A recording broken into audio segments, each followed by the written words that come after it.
you don't know what you're doing wrong until someone lets you know that it's not right. I think the key is just knowing or believing that you're not ever going to have all the answers. I had a car accident when I was 15 on the way to soccer practice too. That shaped a lot of what I think I am today. But I think that there's a lot to be said for creating ripples. My main goal is just happiness.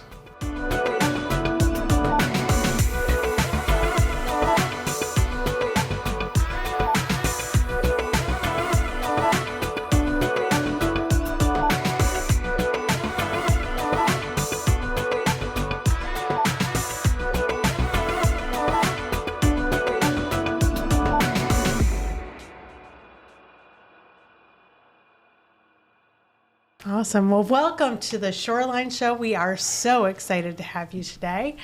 And you have myself, Shelley Frody, and Rennie Barton. Yeah. And today we have a special guest joining us. Steve Wiltz is here today. So yeah, Steve is, I'm excited to kind of get in his head today because he does some pretty wild stuff. You guys might be finding him on TikTok and Instagram. He's all over the place doing sometimes some pretty testy stuff, but I think there's that's a good thing at times, push that envelope with people, right? I always just kind of look at it like build the audience and then influence them. Yeah, exactly. Yeah, I think a lot of politicians do that, right? I mean, that's exactly what happened. I'd like to start with this question. Tell us about like your childhood and like who you are and like how you were raised and how it formed who you are today. Wow, that's quite a loaded question. Get people to know you.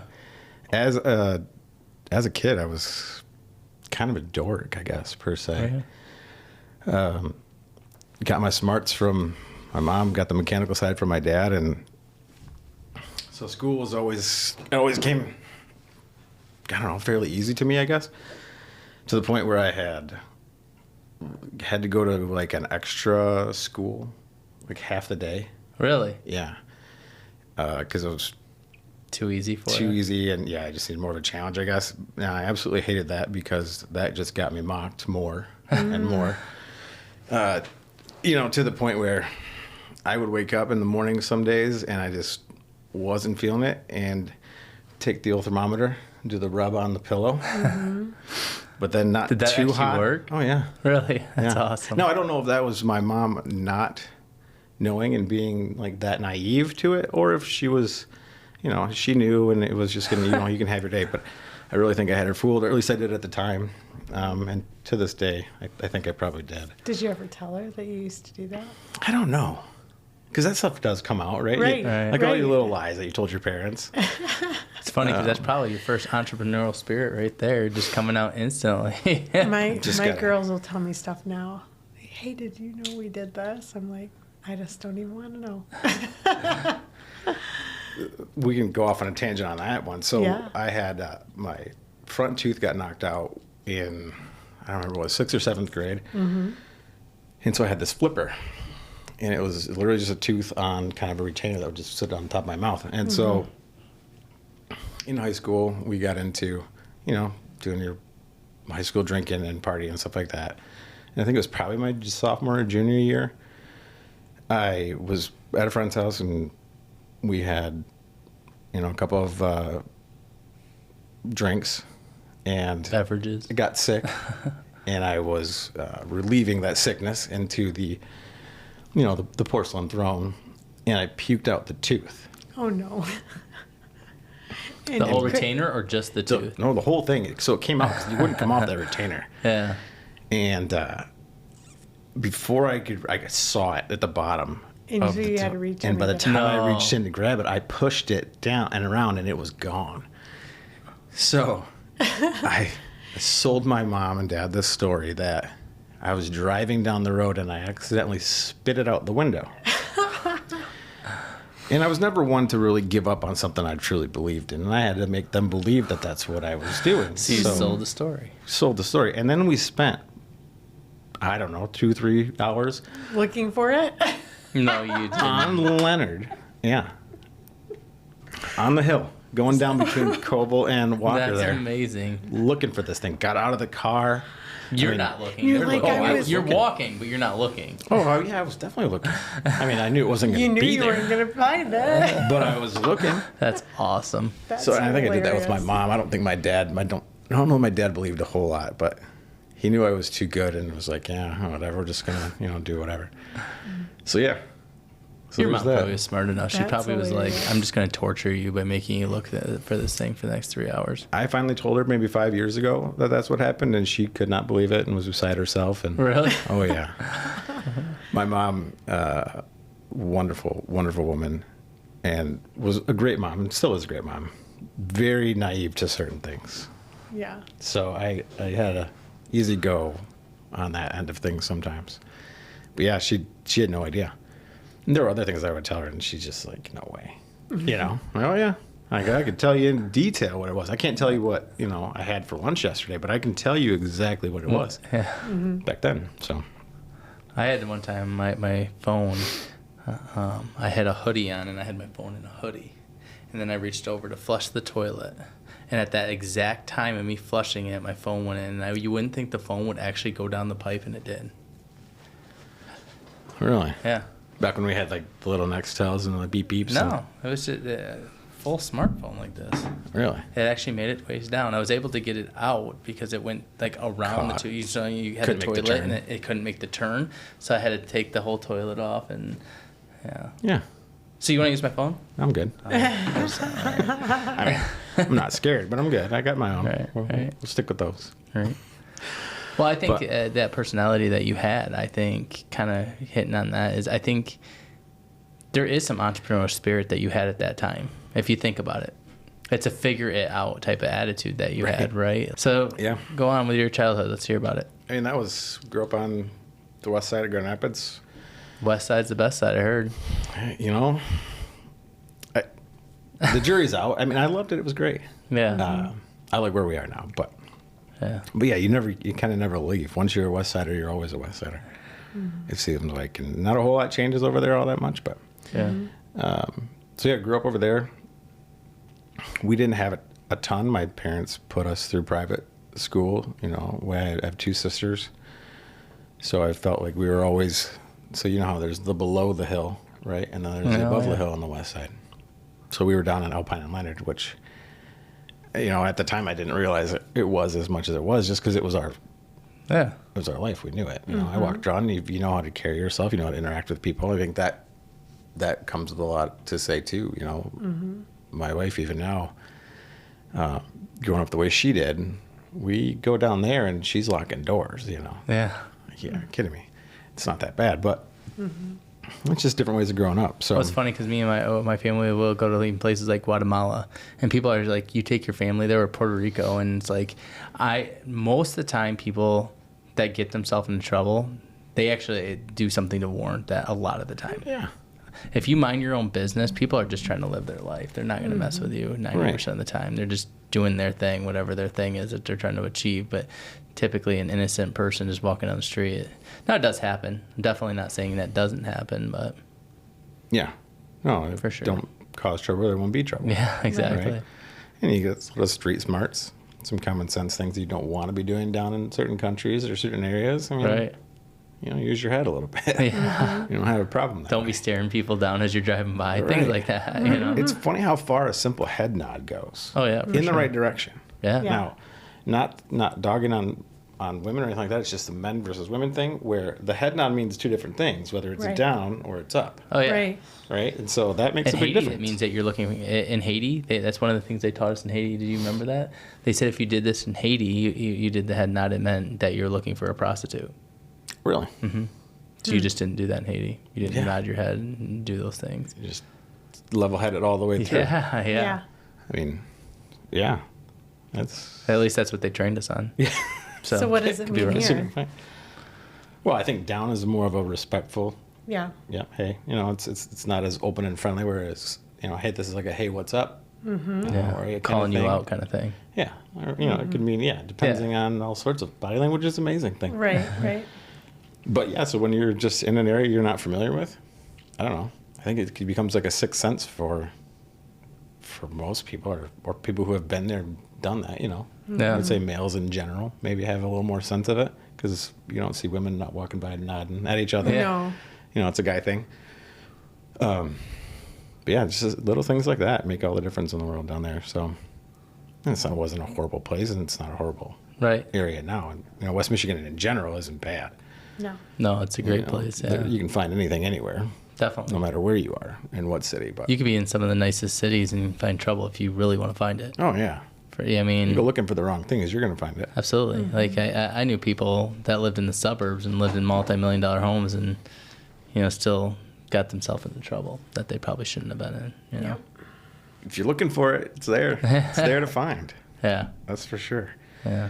So a lot of my childhood was getting picked on, and kind of having to work through that, and dealing with a lot of, just that, like bullying in general. My girls, they know that's the one thing with me. Like, even in our household, if they're picking on each other, and it's something that I need to get better at controlling myself, but it trips me up, and so I will get. I'll be on their case right away. I mean, we don't talk like that to anybody, let alone your sister. So yeah. Anyways, it's just something that I really think influenced a lot of what I do today. Is going through that, and if you get into the deeper psychology portion of it, and you get into whether it's trauma or where your trauma responses are, or what that develops, and all that stuff, we can go down, any pathway with that too. But I know that had a profound impact on me. And my dad wasn't one for a lot of words. He was always pretty gruff, and almost emotionless to a point, except when we got hurt. He would get so mad at us. It was the worst. Like, if I got hurt, he would be mad that I got hurt. And as a kid, you didn't know how to interpret that. And I don't know to this day, it was that he was mad that I was hurt. It wasn't against me, but that's how it felt and how it came off. One day, though, I have no idea what point in time this was, but he's a maintenance mechanic. He's really good with his hands, does a lot of work downtown in that general vicinity. And he brought me home these, they were literally just little balls. Ball bearings type things? Yeah, ball bearings, but they were made out of brass. Okay. So our thing was like, you have brass balls. And he'd given those to me, and I kept those for so long. I have no idea where they are now. I got rid of them at some point in time. It'd be fun to still have those. It would be cool. And Yeah, maybe somewhere. My mom might have them. She just keeps everything. But that was childhood. It was growing up and getting teased for the cars we had, the clothes I had. Then getting really super excited to get a new starter jacket just to get with the pocket in the front. Fun at. Yeah, because it wasn't like the right color, or it was used or something like that. But to me, it was amazing, right? So it was totally, it's different. So I think I'm pretty cognizant of our effects on other people. I can say a lot of racy stuff here and there, but you won't see any of my content picking on someone or putting somebody down. No. Right. Yeah. No, I think that's what shaped and developed me, especially as a youth, was as a young kid, I was bullied quite a bit as well. And I kind of took the approach of I didn't want to be bullied anymore, so I found ways to have influence with people so that I didn't get bullied any longer, right? And that was always kind of like my thing, right? So, I mean, 7th grade, I remember getting in a fight with a kid because I didn't have the same kind of, like, back then it was like Tommy Hilfiger sandals. These, they were like different colors or whatever. And kids can be mean.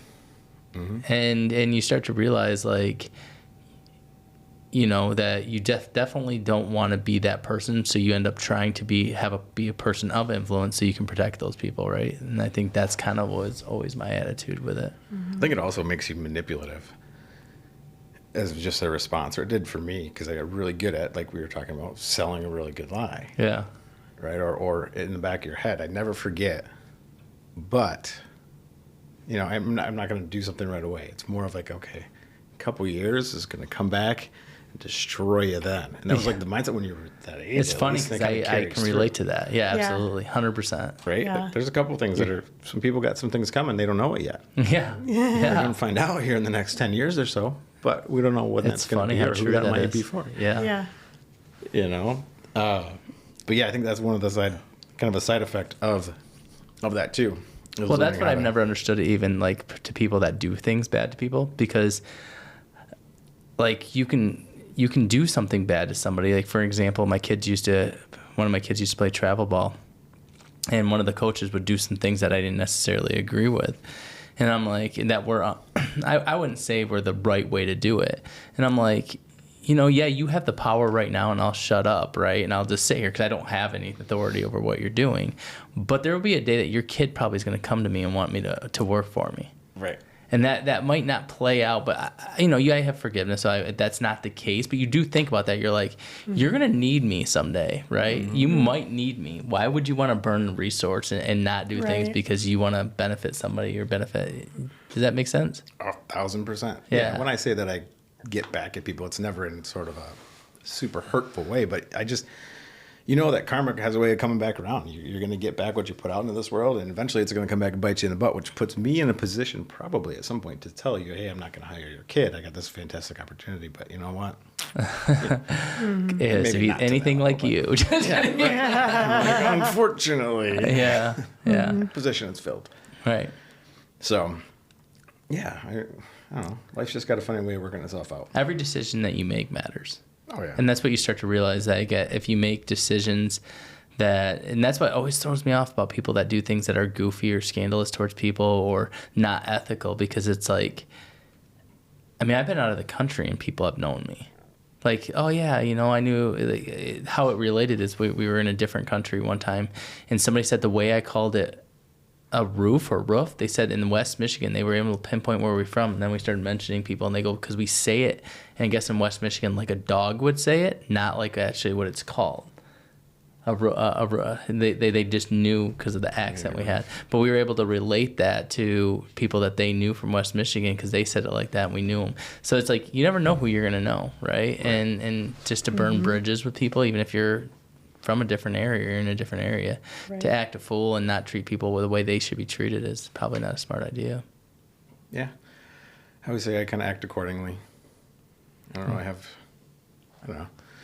I think you got to have boundaries with that stuff too, obviously. You can only take so much. And I think that was part of growing up when we grew up, because we're about the same age and going through You're all that much stuff. older, aren't you? Yeah, probably 10, 15 years. 15 years, yeah. Something like that. But as you know, I'm much older than both you guys. and you look the youngest here. Yeah. Oh, you're being too kind. He must be wanting his kids to have a job when he's older. Yeah, that's it. Flattery will get you everywhere. That was something that they always used to. Wow. I was always like that. Oh, just like flattery or making someone laugh and smile. You never know. Yeah. Get you somewhere. I always live by like life. Life is hard. Seriously, life is so hard. In general, like we find glimpses and greatness in it, and for sure, in life can be fun. It can be entertaining, but overall, people go through crap because nobody's coming out alive. People die every single day. People get, divorce rates out. People are going through crap. So I always feel like even if somebody does something wrong to me, it's like you don't know what they're going through. Their life could be really crappy at the moment, right? And so trying to remember those things too. But yeah. It doesn't mean you have to tolerate it, but you definitely can control the way that you react to it and respond to it. For sure. That's one thing I try and push on my girls all the time. They fight everything. I think it's just an age thing, right? Mm-hmm. We all probably did it too, but it's like not everything deserves your reaction. It doesn't deserve that energy because now you've spent that energy. Right. Yeah. How many girls do you have? I have 2. Okay. And are those your only 2 kids, or you have more Thankfully, yes. than 2 girls? Yeah, So, there's a whole lot of estrogen in that household. yeah. Right. So I grew up in a family of all girls. So, yeah. My poor dad. Yeah. I was raised by women, so I wonder if there's a statistic on that, like girl dads live much shorter lives or what it might be. I don't know what that is, but I will say my daughter by far is my most thoughtful one in my family. Like, even if like she's always looking out and making sure I'm taking care of her or whatever, almost like in a mom figure. It's kind of interesting how she acts about that. But on the other hand, she can be the meanest one in our family too. Like, yeah, like she can. I see some of the things she does. I think she holds her own with her brothers. That's exactly that's exactly the truth what it for is. sure. Yeah. I think having 2 older brothers, she has to be a little bit tough for sure. She's a little spicy. She is for sure. Yeah, I think there'll be a day for this podcast. It'd be fun just to have some kids on it, just to get that'd in be their heads fun. and stuff. That should be kind of cool. Yeah. Yeah, if they'll open up, that's awesome. Yeah. Yeah, if they're willing to do it, I think that'd be spectacular. Yeah, I think my kids would. I think I could get my kids to do that. I think. So when did did you always work as an entrepreneur? Because I know everything that you have going on, and I'd like to get into that. But like, was there a time in your life where you were like, you know, I was bullied and I lived this life, and like, when was that shift in your mind that you're like, I'm going to seize the world for what it is? Because you definitely do. You do all sorts of stuff. Yeah, it's all a process. I don't know if I'm seizing the world quite yet. But you that's do a coming. lot of stuff. Yeah. It's amazing how much you do. I would say, I don't know. I don't know if I could pinpoint exactly it, but I mean, when I was 11, 12, and maybe I was 12, 13, 14, I don't know what years it was, but I sold night crawlers. So I loved to fish. Me and my dad, that was the one way we really actually connected. We would go fishing at Pickerel up in Rockford, off Ramsdale there. So it's a bridge across it, and we found that, you know, that was his way of kind of ignoring the world, I think, and kind of getting away, and they took me with it, and I wasn't saying no. And we would fish almost every day for a few summers in a row, right? And he'd get home from work, 4:15, I'd be home from school, everything would be packed out, boom, we were out. That's pretty cool. You know, and then A lot worse things he could be doing. Yeah. Right. I mean, and it was a guy thing. My dad was a man of few words, still is. And we never really didn't have to really talk about a whole lot. And so we didn't. We drove, we fished. Yeah. We nicknamed our spots on this lake that we could fish. We never had a boat or anything like that, which is so we could wade on this one. I don't know if you technically legally could do it, but we did for years.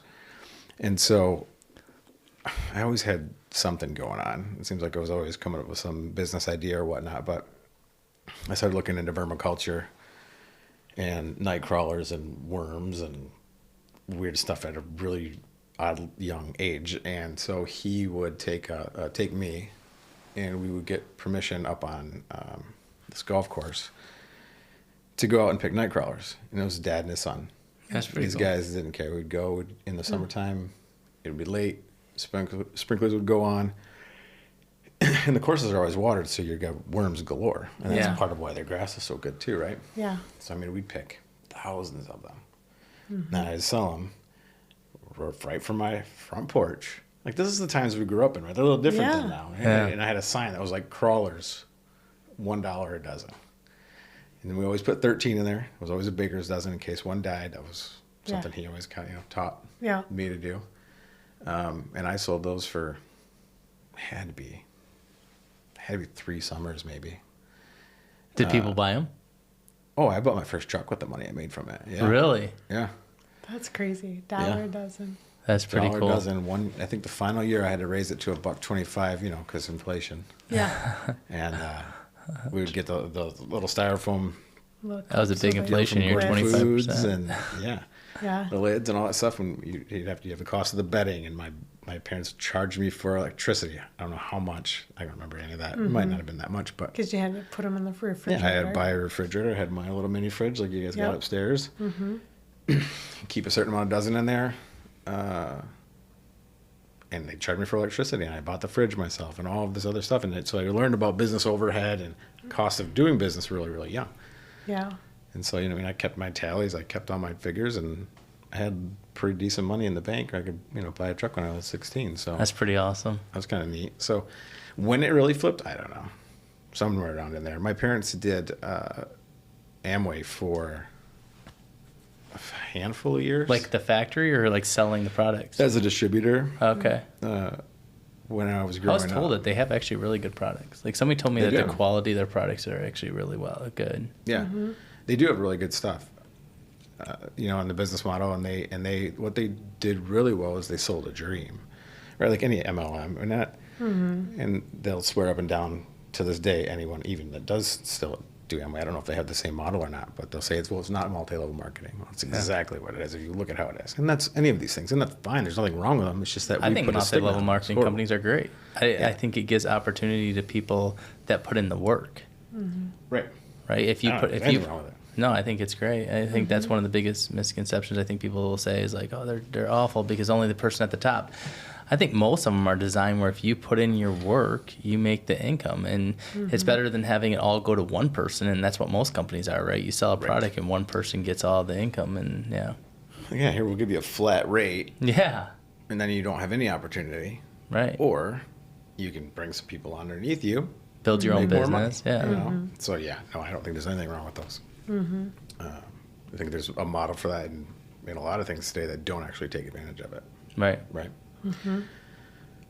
So one of the things with that though too was that they always did a lot of like Og Mandino, Zig Ziglar, Dale Carnegie books, Yeah. and those were always laying around the house.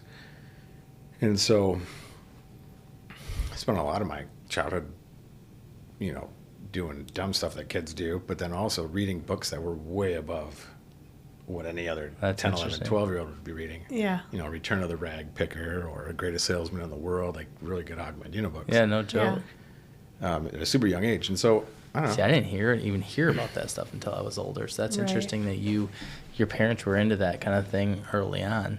I know that was a big push because they used to go to, I can't remember what they were called now, but Like their Amway meetings. different and stuff. conventions. Yeah, things like that. That was like their form of vacation. We didn't Yeah. get vacations. I didn't take a spring break. I never went on spring break until I want to say my sophomore or junior year in high school when I went with another family. It's just not something we had the money for. My parents chose to spend it on other things, whatever, and for schooling and all that good stuff. So it just wasn't something that we had. So when they would go to these things, that was their vacation. They'd come back with sand dollars or sand from Florida, and I was like, oh my gosh, Florida's this mystical place. Yeah. It's this beauty, And you kind of knew about it, right? But Yeah. it was different. This is weird, like kind of reliving all of that at the same time, Yeah. but kind of neat at the same time. Yeah, I think before I went on a vacation, I felt like Florida seemed like a mystical place too. Right. I remember the first time I seen a palm tree, it was like almost jaw dropping. It was like this weird experience. And then you go there enough times and you're like, oh, it's Florida. Right. Yeah. But in the exactly. beginning, the you're first like, time you're like, oh. It's insane. Like, Yeah. you are right. Like, I don't know if it was our age group that was like that because now people travel so much, but it did seem, and it was Yeah. truly a mystical place when we were kids. Disney was there, palm trees were there, the ocean was there. That wasn't something that was normal. Yeah. Yeah, for sure.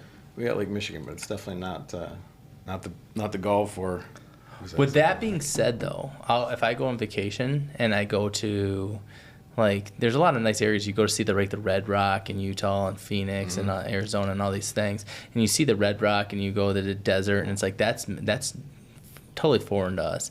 But then when I'm there long enough and I come back here, I realize how beautiful it is in this area. You're like, holy cow, like everything's so green. Like our friends will walk around and they'll be like, you guys have fireflies, and it's like it's so foreign to them. They think it, and they stay with us a month every year. They're coming in next week, but it is. It's interesting, and they love going to Lake Michigan. It's like the favorite thing, and I think we take for granted it, but it's actually absolutely beautiful. We were actually just had a team meeting earlier today, and we were talking about like Grand Rapids is, I think, on a lot of magazines, top 5 places to live in the world, or not in the world, the United States. I think in some magazines we're number 2. Like even things like I thought was interesting, like Millennium Park is number 2 water splash pad in the country right now. Isn't that crazy? Isn't that crazy? Millennium, really? Yeah. That is a really nice park. It is a really nice park, but we don't think of it. Well, yeah. Why would we go there? It's like right there. I you know. It's weird. But it is a very nice park, and I get the same thing. Like we live on our boat in the summertime out on Spring Lake and part of Grand Haven, and Grand Haven is on the lake shore, and it's not too far from Grand Rapids. Part of Michigan, we're on Lake Michigan, this huge body of water. Yeah. That it's is insane. all fresh water. It looks like the ocean. Like, we're so blessed Absolutely. to be where we're at. And I know everybody complains about, oh, I hate Michigan winters, this, that, and the other thing. But It's really absolutely unbelievable. if you really think about it, are the winters really that long? Yes. Yes, actually. Yes, they are. You see how short this summer has been? Let's be honest. We said we're going to be real and honest on this episode. I Winters in get Michigan it. suck. I get it that the summer is short where you're actually like hot Oh, summer. I love Michigan summers. But if you really think about it, like when was our last snowfall? I have no idea. It was probably like end of February, 1st of March. Yeah. Okay. So we didn't really have snow that accumulated after that at all. If it did snow, it went But we away. had summers where how many 70 or 80 degree days do we I mean, there's some summers we don't It's have been those. cooler this year, I think, than normal. But you have March, April, May, June, July, August, September. October is beautiful. September is beautiful. Sometimes it snows in October, but yeah. I couldn't live where there wasn't 4 seasons. Yes, I don't think I yeah. Yeah, I do like, agree with I that. don't like the winter season, like the snow for days and the gray. I Yeah. don't like that. I do like the first snowfall. I like snow on Thanksgiving and Christmas. And if it melted on January 2, I'd be perfectly fine. But it doesn't. So we got to deal with January and February. that's when we really, that's travel. really the worst part. And if you take a nice vacation during that time, like, Who whatever, cares? you can get through Yeah. it. Yeah. You know? I don't know. Christmas, if it's I not, think it's the best state. if it's not snowy, it doesn't feel like Christmas to me, even to Right, this day. It doesn't, right. right? And we don't have as many white Christmases I feel like we used to, for whatever reason. But yeah, I don't know. Like, I couldn't do Christmas with like a palm tree. I know. And we spent Christmas one time down in Florida.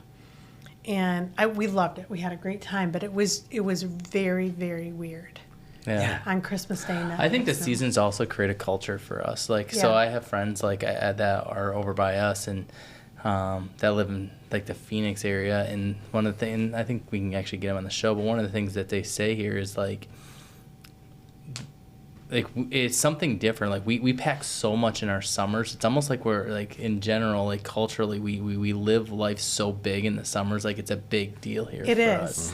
And like so, like even in our church group, they'll be like the ministry dries up in the summer for the most part. Well, actually, Yeah. we're taking a whole month off for youth, and the reason for it is because you can't get kids to go because between baseball season, all these things that Family they can stuff. do all year long in other states you can't do Yeah. here, which is Right. really interesting. Yeah.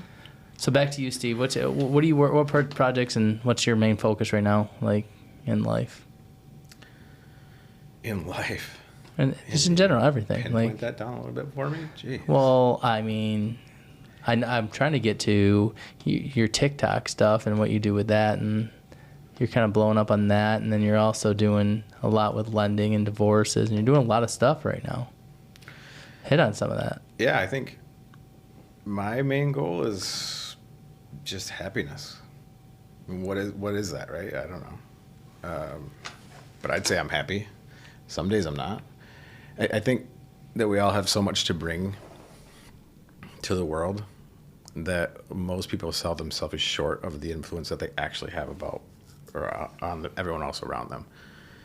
You know, how a simple act can, ripple outward to be a gigantic tidal wave on the other side of the world. Who knows? Right.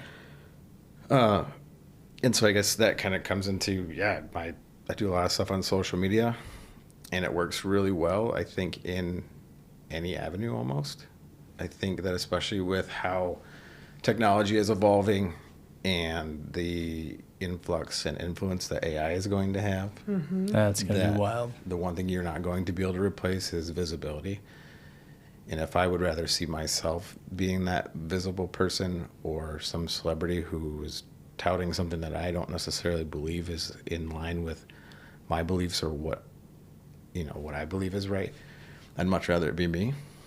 So I have my own philosophy on that, and I think in the future, I think that we're going to see a lot of these you're going to see a lot more cults coming up in the future for that, I think, reason. I think I mentioned that to you before, where you have these major people that, especially sensing life is hard. I mean, I'm mentioning even people like that are, they're worth a lot of money, and they realize that capturing their audience is a big deal, but they're going to take it in directions that are weird too. And I think that you're going to see some of that in the future. Yeah, I think the influence that you're going to have from social media and news outlets and MSM and all that stuff is going to be even more influential than it ever has been, because I think that AI or technology in itself can replace so many things. I don't know. I'm huge on the visibility, and I think we've talked about it before too. That's something I don't think I'll ever let go of. I think that's a belief I'm willing to go through to the end, Right. Everybody wants to leave a legacy. When everybody leaves a legacy. Yeah, of some sort, good or bad. Right. So it's one way or the other, regardless.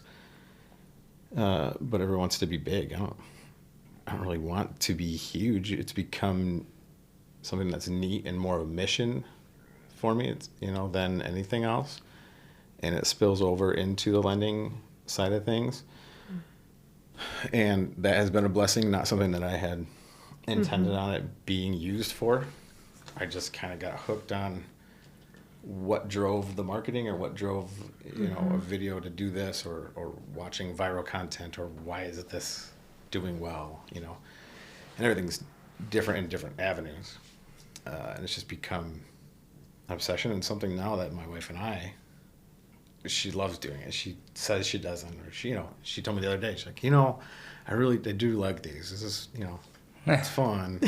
They're hilarious. Yeah, now okay. everybody's going to want to go see your videos. Right. Tell them where to find you for your videos. Yeah. Oh, I'm all over the place. Yeah. No, but Ripple Time is my TikTok main account. That's kind of where it all started. I want to say the first video I saw when TikTok was coming out, kind of when Vine was dying. You remember what Vine was, right? I remember Vine. It was this TikTok of an egg on a I frying think I pan. remember this. And it was like it was a bubble in the egg as it was frying, and it was the mouth. And somebody had set it to this song, and it was like, blah, blah, blah, blah, blah. Like, whatever it was doing was hilarious. I'm like, oh, that's funny. I'm going to try and do that.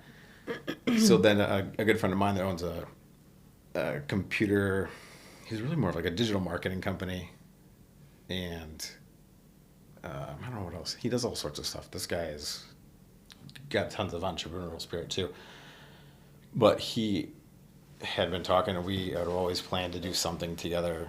We'll work together in some way, on some business venture, and that hasn't completely come to fruition. Right. I have in a friends big like way that yet, too, but yeah. it will. Just because I know him and I know how I am. But he started talking to me about, what if you did this and this? And so I had these trinkets, and I would make like stop videos, stop motion stuff, and try and see where those would go. And this was during a really heightened political period, so this was like back in 2020 when I had when I started doing something on there. I never even put my face on it because that's Right. scary at first. Big time. Very Right? scary. Like this podcast. This is scary Yeah. doing this, right? It was for me. I'm not typically a person that likes to be in front of people, but I'm always good one-on-one with people, so I think this fits me okay compared to being like on stage. Like Shelley will try to pull me on stage or people, and I'm always nervous about it because once it's out there, right, you're like, oh, okay, like, especially, yeah, it's just interesting. Yeah, I got to get more comfortable with that mentality, right? Yeah, I do love that about myself. It's something that took a long time to develop, I think. And a lot of that childhood stuff, right? To go through. I had a car accident when I was 15 on the way to soccer practice too. That shaped a lot of what I think I am today. I don't know necessarily that. It was always just something that you kind of overcame. Put me in the hospital for 6 days unconscious. And when I remember the doctors telling me that you wouldn't be able to, I'd love to play baseball and soccer. And this was in September of 99. And they said, well, there's no way you're playing spring ball. And I was never great. In my own head, I was probably spectacular, but, played for a small high school team, didn't do any of that travel stuff. We didn't have those opportunities like we do now, right, to get noticed. I wasn't going anywhere with it, but I love to play it. They said, there's no way you're playing in the spring. because I had chip fractured my left shoulder, chip fracture dislocated that shoulder, so I still have some limited motion there. The truck landed on my legs, so I have burns over like my entire left leg from my kneecap down to my ankle. Oh, Those are really? Burns. So the truck, you rolled out and it rolled on top of you? Yeah, I got thrown out the back of a extended cab pickup. Oh, wow. A little small window. I don't remember any of it, but they said that I was reaching for my book bag, something out of there, on the way to soccer practice, which was off campus, which those have now stopped since then. They can't do that anymore. And the guy I was driving with went through a stop sign. We got broadsided, and I got thrown. I don't know what it was, 200, 250, 300 feet. Slid on the road, I hit the grass. Ended up in the front yard of this farmer's house, and an apple tree in his front yard. It stopped me from rolling. Well, it also stopped the truck. So the truck landed on my legs, and so I was unconscious. All it did was crush all the muscle in my left leg. So That's a it. little weird. I didn't break anything. That's wild. Closed head injury, trauma to the brain, but I was already messed up before that. From all the bullying, right?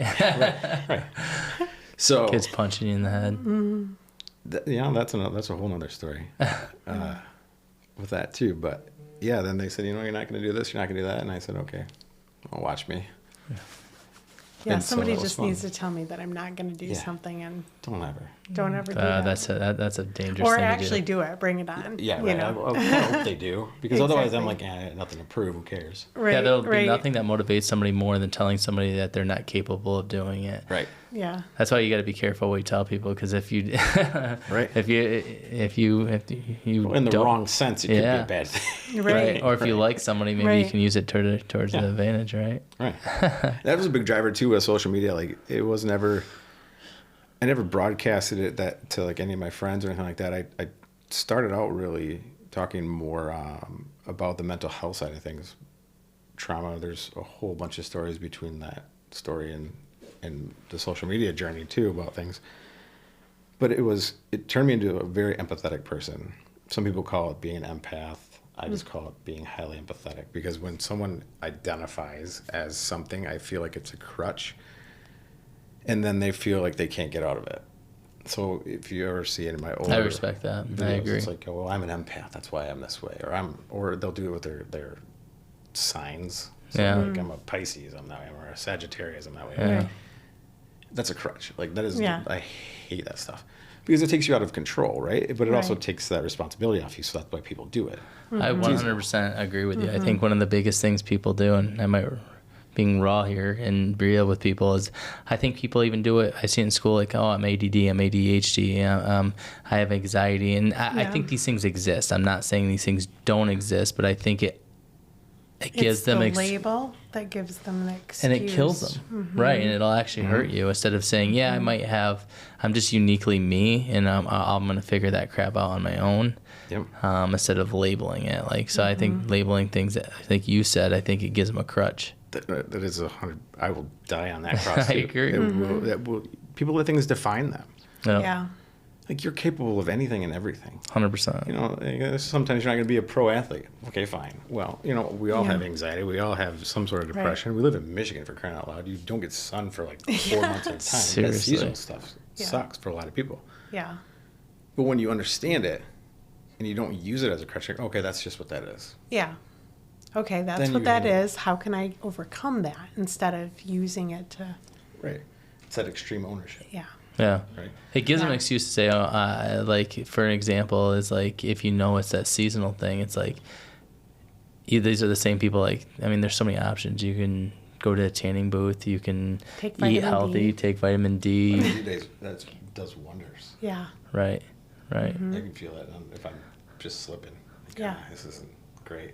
I'll go Yeah. and get those little capsules. It's Come weird in how the much bottle. that Oh, yeah. changes. I'm just like, It's Yeah. weird how much go. it helps. Yeah. It's odd. It Yeah. is. It's I I can't pound explain. vitamin D down in the wintertime. Yeah. I I don't do as Oh, much as I especially. should, but yeah. Yeah. I mean, but I also travel. I purposely will travel in the Yeah. winter just to get in some take me sun. with you. Shoot. If you pay, I absolutely will. Okay. I'm in. Let's go. So tell us about some of the videos that you do, the fun ones with your wife, because I've been watching them. Okay. And they're hilarious. So that is a new addition. Yeah. It really is. We would do them here and there, like funny. That kind of started where I would do a country song that would have some sort of a funny innuendo lyric in it. And I would have my wife say, okay, this is what husbands never say in the bedroom or something like that. And then the song would come on and she would just die laughing. And, I would just kind of act it out. And then all of a sudden it just has transformed into more of a pun, kind of just jokes, dad jokes. You never know if you're going to get something really racy or if it's going to be that, chicken coops have 2 doors because if they had 4, they'd be chicken sedans. Right? So you never really know. And neither does she, and that's half the fun of it. Now that she doesn't know. So all of the reactions are all genuine. What was your number one video? Is there like a video that stood out that was like that put me on the map or anything like that? Yeah, honestly though, I did a lot of highly empathetic content, and I still will do it. I just have to be in the right mood for it, and it's really draining to put myself in the position where I can feel it, and then I can relay it that way. I know it helps a ton of people, and I get messages on that all the time too, on how much those have helped people, and I think that's the biggest driver was just having people reaching out, and now it's your wife and you make me laugh. You guys are hilarious. Like the funny things you say. It wasn't that. It was when I do this. I want to say it was August of 2021. Was a big one. When I really got really hooked into it was March of 2021 when I was teaching my daughters, that everything creates a ripple, that everything has a consequence per se, right? At the same time, but everything creates a ripple. Whether it's positive or it's negative, that's up to you. And I've always been good with words, I'm a good writer, that sort of thing. So I wrote up a poem about handing out a simple smile, and I put it on a plastic business card. And I think initially I only ordered a couple hundred, and then we went around passing them out around town. And I took some video of it because you would just watch people's faces just transform. Go from being mad or to like, oh my gosh, I'm working at a drive-thru at McDonald's. Well, and think about the time when you did that. Yeah. That was a very depressing out of time for a lot of people. Right. Still, some people are still stuck in that. Oh yeah. The effects of all that still we'll never know. Right. Right. Yeah. But they say we do, but we don't. Right. And so it was that. It was when we go. Usually it was food, or we'd be in Meyer, and I think one of the cutest things was I gave it to my daughter at that point. She's 10, maybe she's 9. And she ran up to the Starbucks lady and goes, "Hi, can I order a smile?" And she handed her one of the smile cards. I had no intention of doing anything else with these other than teaching them a lesson and thinking it'd be kind of cool. And the lady she's like, "That's all." I'm like, "Oh, that was so adorable." So then I kind of brought that into it would be cool to see social media. I have most of the raw video still, and I know most of it's in the cloud somewhere. I'm sure I can find everything I need, right? Yeah, right. But put a compilation together, and I ordered another 1,000 of them. Waited for those to come, and then I decided to put a video out there, and it's like, hey, I want to give these away to however many people I can. And I could fit, I think it was 5 cards in an envelope for the cost of 1 stamp because it had to be under 1 ounce. Yeah. And it still had to feed, so you couldn't stack them. You had to space them out a certain way for them not to get caught in the sorting machines. Yeah. Because they get caught in the sorting machines, and I'd get a bunch of them back in my P.O. box. Right. And I'd owe like $1.45 Right. to send them back out. Well, unfortunately, sorry, folks, you didn't get yours. Yeah. Because they're probably in a pile at my house still. Right. But I ended up giving away, so I posted a video on a Sunday, I don't know, it was like noon or 1. And by 10 o'clock that night, I had so many people wanting to buy them for themselves to go and do this with, that I opened up a Shopify store, and I put it And sold them on there? and sold them That's pretty awesome. by midnight. I mean, it was crazy. It was just like pre-orders. I didn't know what I was doing, Right. but I knew It's I would cool to figure it see out. that there's people Yeah. out there that want to. There's still a lot of good people out there, right? That they want to buy these cards and make somebody's day. That's kind of cool, right? Like to think Yeah. that had to in your mind.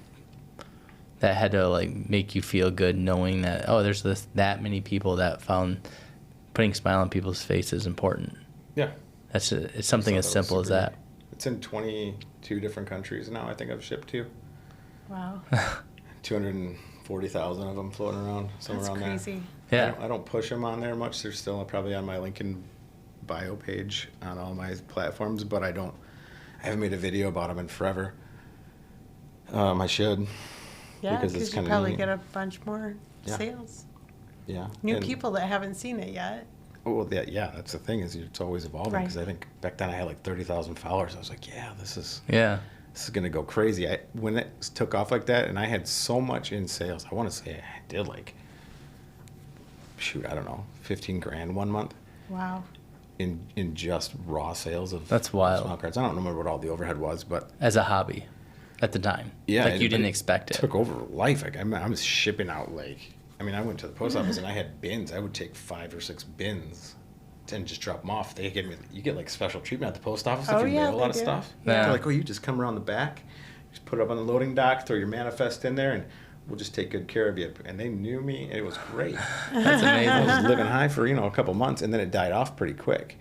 But during that time, I was like, I'm quitting everything. I'm gonna do this full time, no problem. Yes, Yeah. I can do this. I got it figured out from one video, right? Or maybe it was a handful of them after that, but Yeah.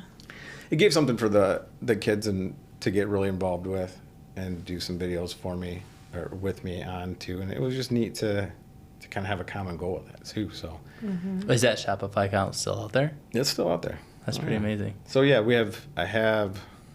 don't even know how many different versions, but I would do different ones where some of them are sold out and I haven't reordered them yet. But it would be like, you are awesome.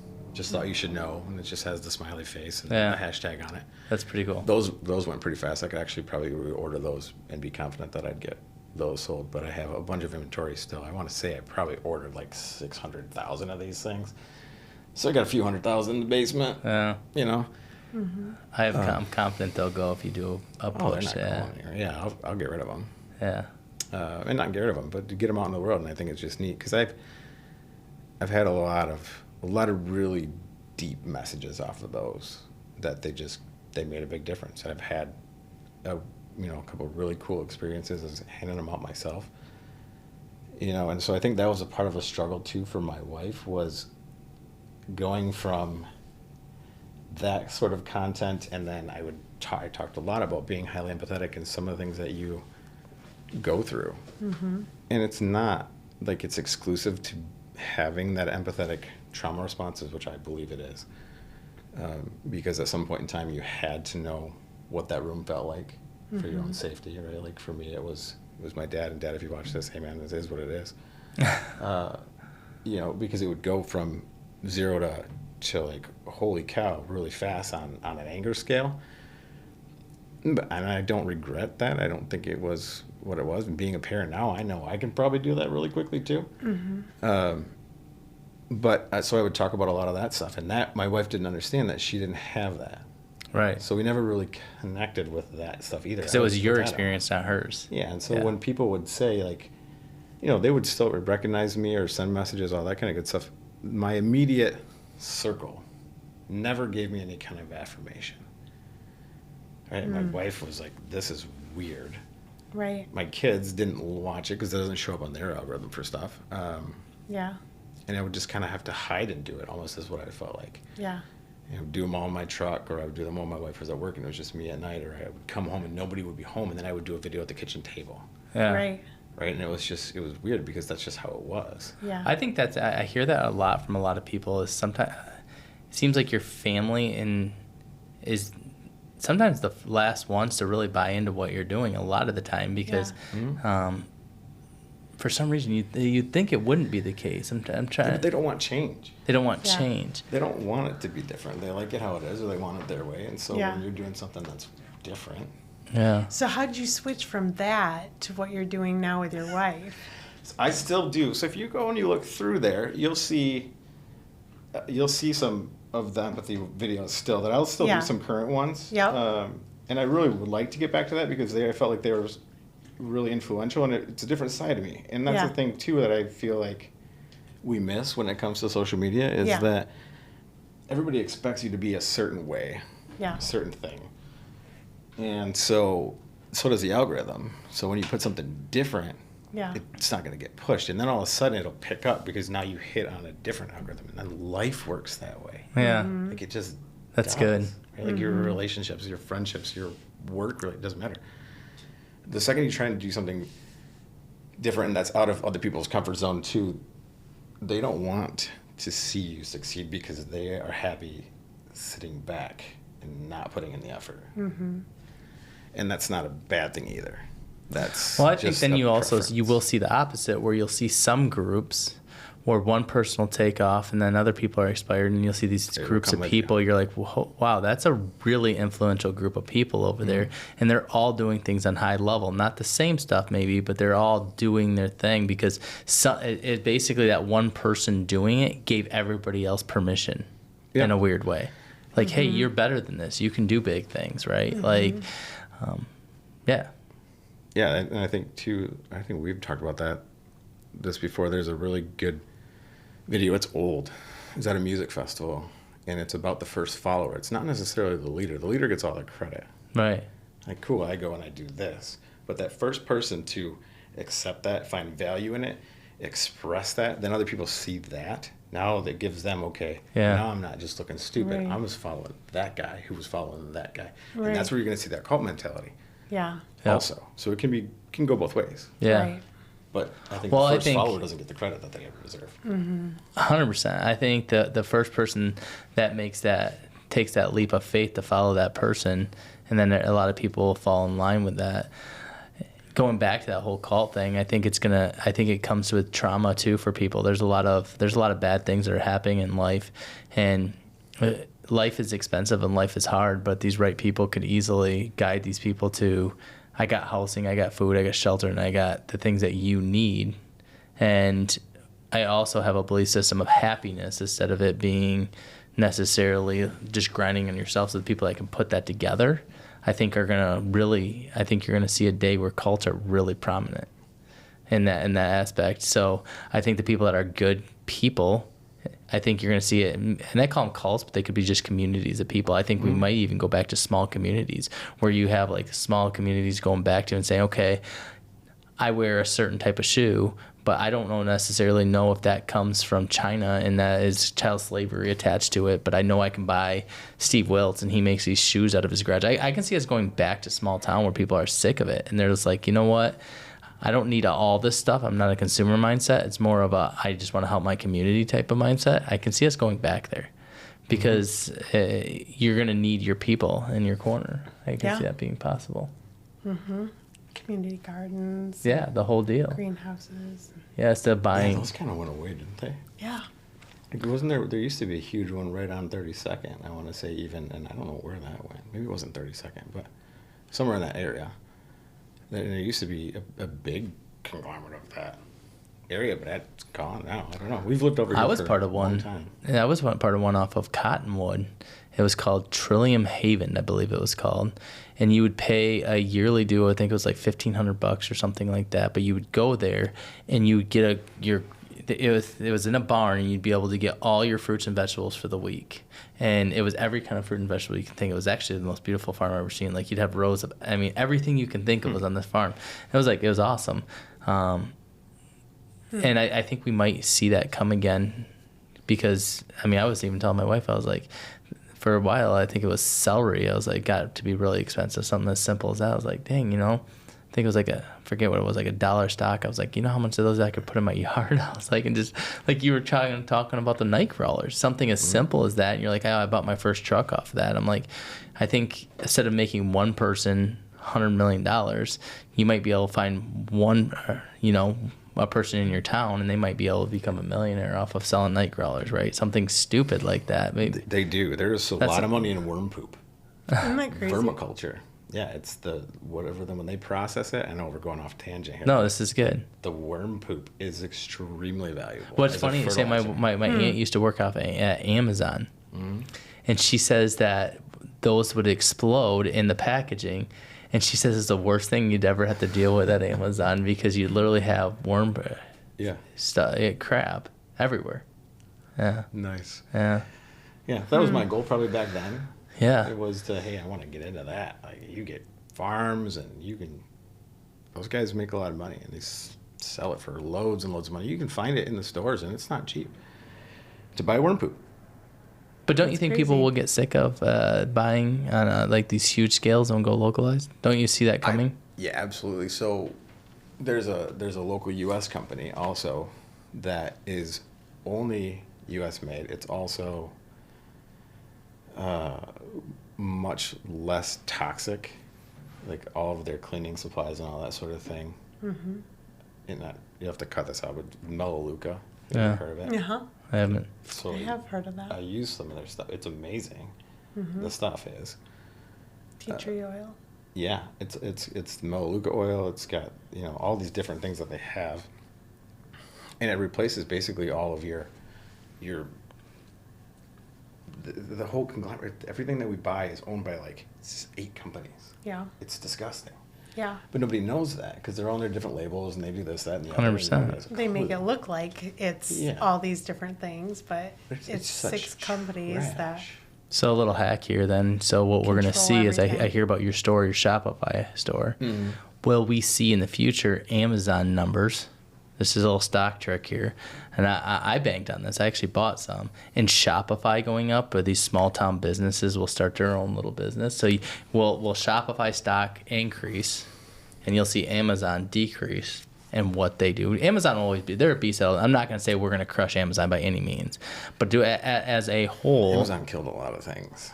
Right. I don't know that they're going anywhere, but I see what you're saying. Yes, not Will to cut you it off, but even No, you're out not. You're and good. then give room for something else to? I think so. I also think because of just the space that I exist in on social is that you'll see a lot of really small stuff, like Linktree or Beacons are the 2 different link in bio pages I use. Basically, they're Right. web pages that you can kind of design yourself. You're doing all the work. It's pretty simple. It's easy, and you can sell right on there. Like you can sell through. I sell through Facebook. I have Right. Instagram. All of those things, and they're all powered by something different. It seems like you can tie in Shopify, which is the big player right now. So Right. yeah, I think you will see that because you might be able to get it cheaper on Amazon. I don't know. Amazon's smart. Yeah, but because they got the influencers pushing their stuff too, which is where you're going to get your small town stuff from. Right. I think your small town. I think people are going to start. I believe, and I'm banking on that. I think in the future you're going to see a lot more of that. I think you'll have global scales. There'll be companies that you do use because you have to, and it's part of what we have. But every angle that I look at possible when we talk for hours and about just specific topics, it all leads to where we got to start. Being more tight-knit communities. I mean, you start watching these documentaries, like there was one on Netflix called Rotten, and you see where some of these vegetables and fruits come from, and this whole war starting from it, and you're like, for no need. They're like, and if we are going to do things on global, I'm wondering if we'll be more responsible on some of the things we use. Yeah. Because we're sick of being controlled by environments that are these huge environments. But when it's a lot easier to say I know you, so I can buy a pair of shoes from you, or like, hey, maybe there'll be a social media site that comes out that necessarily you fits your localized community. Like you might. I think it's going to start with one industry, and then go into others. Like I see it starting with food industry because I think people are really starting to realize that if you go through the grocery store, like it's all crap. It is. Like, do we really want to be eating all that Seriously. stuff? And What do how they can spray on it? Yeah, All what do this they stuff. spray on it? What do they put in it? All the processed food Yeah. and how sick it makes people. Like, Oh yeah. and I think when people start realizing that, For some, it's going to be too late. Well, it already is. Right, Because it there's is a lot already. of people that are already very, very sick already because of it. Did you So- see there was a report, I want to say it was recently, about how they did a study about the Amish community and how there were like 0 instances of cancer? Oh, yeah. Yeah. Because they don't eat anything that's crap. Well, I think about it, Right. like you think about it, like right now, I think you do too, and I it's like we all have product in our hair, right? And you think about that sitting on our head, just like leaking into our skin all day, every day, and then we take these like in our mouth, you got this toothpaste, and like I don't know what's in my With toothpaste, fluoride and all of it, and then you all got the dyes, all that stuff, is just Yeah. wreaking havoc on Actually, your body. I'm part of the economic club, and they had a guy come in from Patagonia, and he spoke on this, which was pretty wild. They opened their first Patagonia store, and when they opened that up, what happened was they had all their employees, so they had all their clothes in the basement, and they opened the store up, and the employees the first day called in sick, all of them. They go, something ain't right here. So they called, they're like, I guarantee there's asbestos in this building. I'm going to call in, and we're going to have an environmental company come in and check it out. So they couldn't do the opening. Shut it down. They had environmental, there's something to do with this old building. So they go through air quality tests or whatever they do. I don't know what packaging or something like that but they for go clothes. into the basement, and they start pulling these clothes out. And then the cotton that they sprayed the formaldehyde to keep the bugs off the cotton was sprayed with formaldehyde, which all of a sudden, because there was so much clothes up there, leaked up, and all their employees got sick because the amount of clothes that were in. So Patagonia went on a mission to find all the organic cotton that they could possibly find, and that's where Patagonia started getting into. It was cool hearing how socially responsible or environmentally responsible and all this stuff that Patagonia chose to do. And so they started going on and buying all these organic cotton fields, and now they're actually growing their own because they literally depleted the whole market of organic cotton. Yeah, but that was the story. So you hear about that, and you're like, I appreciate companies that care, and that's Not all fact. of them do, though. I would say 90% of them back in the day, we didn't care. 20 years ago, we didn't think about it. We dumped And things we in the didn't environment. know. We didn't care. Yeah, We didn't know. we didn't know. Well, and what do we care now, though? At the same point, right? We all order stuff from Amazon. If you really cared, we sure as hell wouldn't be shopping at Amazon all I the think time. we could. I think we're starting to care. Yeah. Like I do. Like I would pay a little bit more money for something that you bought, you made if Yeah, I knew right. that you were growing in your backyard. You're like, Rennie, I got some garden. Do you want this? I'd be like, yeah, that's cool.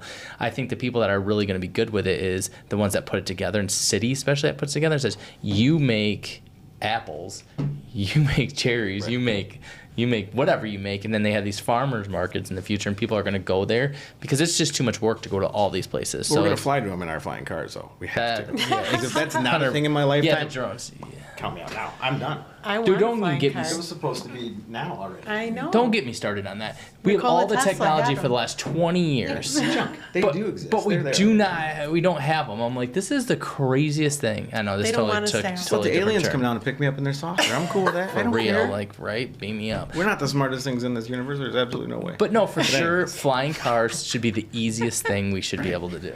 Easy. as long as it makes the Yeah. Jetson sound, then 100%. I'm cool with it.